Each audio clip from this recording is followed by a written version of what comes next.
这是什么形状？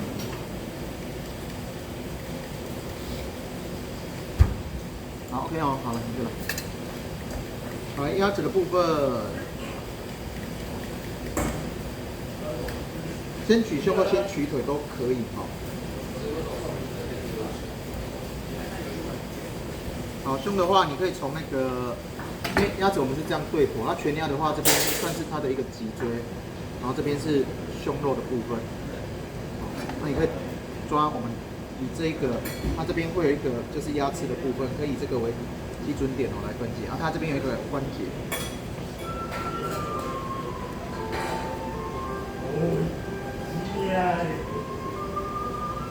好，先把这个关节去掉。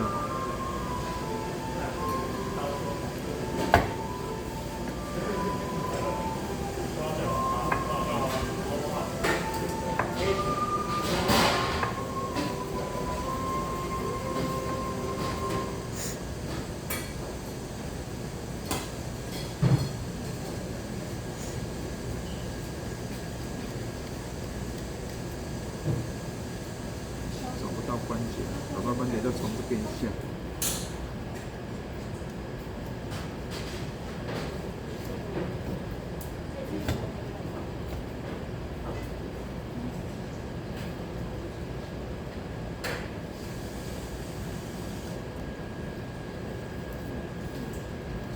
那关节藏起来，要稍微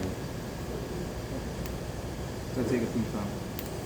好，那我们在分解的时候就不需要剁哦，边把它分开。你找不到就是从边边去换。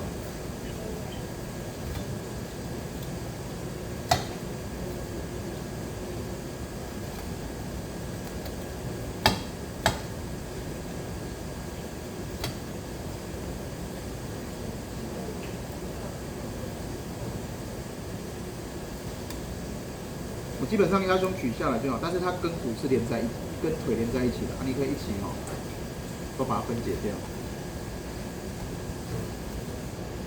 这个动作跟我们在比较接近，就是中餐饼在杀鱼的时候，就是贴着骨头，它只是说这个构造不太一样。那中餐饼是不是有鸡胸？你要去骨跟去骨取那个胸肉，哦，那个动作是一样的。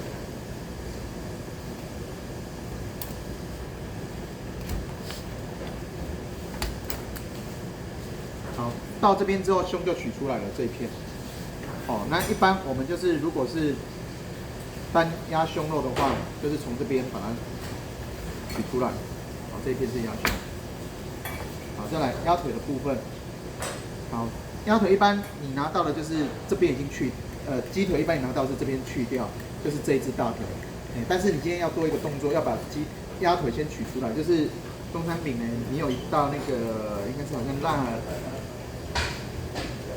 麻辣还是辣子鸡腿鸡肉哦，鸡腿要去骨哦，麻辣鸡丁还是什么要去骨，然后切成丁的。然后一样这边切的时候，这边会有一个关节是要从这边再下，它都是贴着骨头，这样肉就不会留在骨头上哦。那它会跟那个鸭或者鸡的屁股会在一起，所以通常有时候它会连在一起啊，大概是从这个地方，就是把它去掉这样，那腿就出来，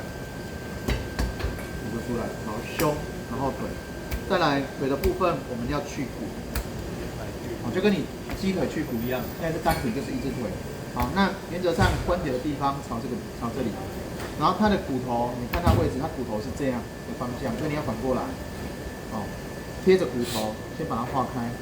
你也可以反过来，你先贴着骨头画，先看到被分割开来的骨头有没有？你这样一化开之后，你会看到骨头，这地方看到骨头，然后这边也是一样，你先连